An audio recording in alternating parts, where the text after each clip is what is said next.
Welcome to The Explainer, where we break down the big stories. So today, we are diving deep into Formula One's next great revolution. We've got two teams, Aston Martin and Cadillac, taking completely opposite roads into 2026. One is betting it all on pure old-school engineering, while the other is launching an all-out cultural assault. You know, Cadillac kicked off their F1 journey with this incredible speech. And it wasn't just for show. They're framing their entry into the sport as a modern-day moonshot.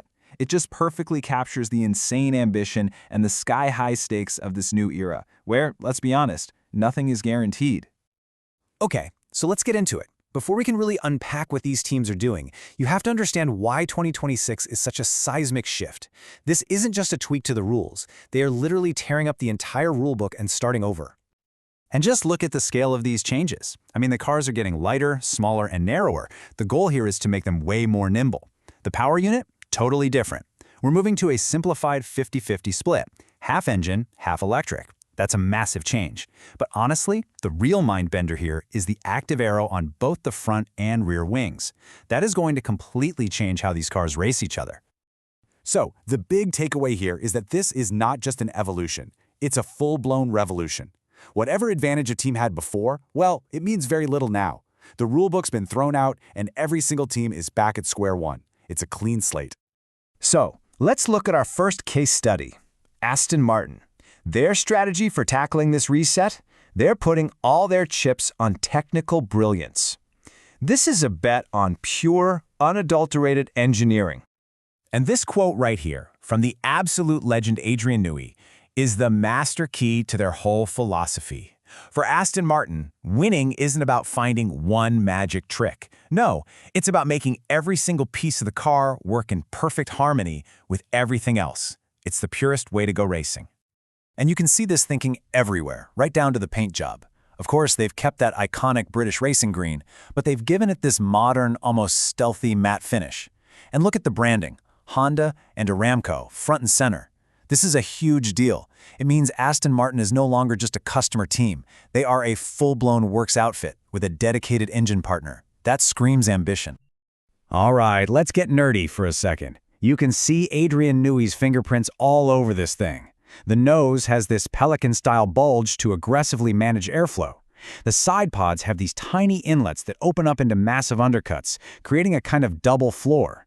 And that rear suspension, it's mounted ridiculously high to clean up the air going to the back. Every single surface on this car is a weapon.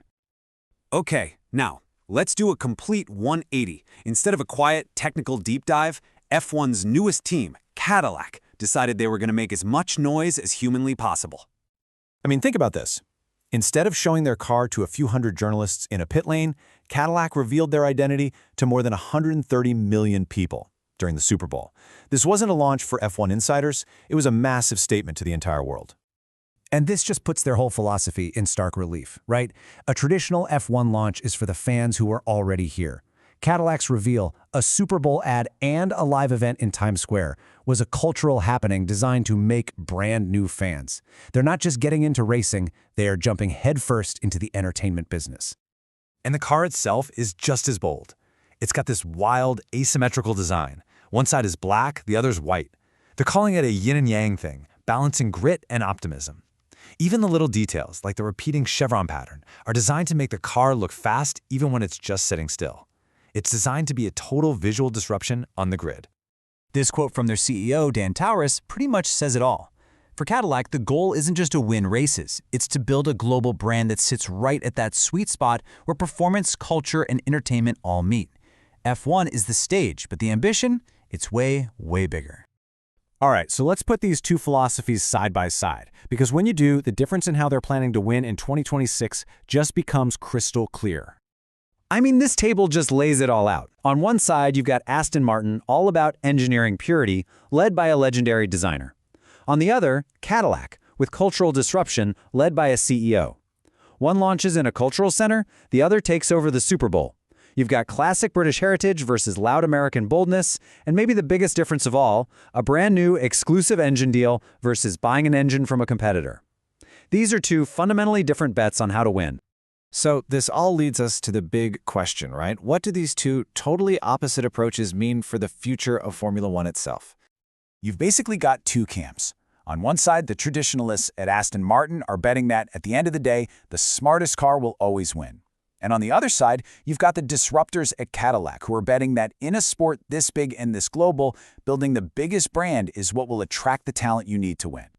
And that is really the central question of F1's new era, isn't it? Is victory going to be engineered quietly in a wind tunnel by a genius like Newey?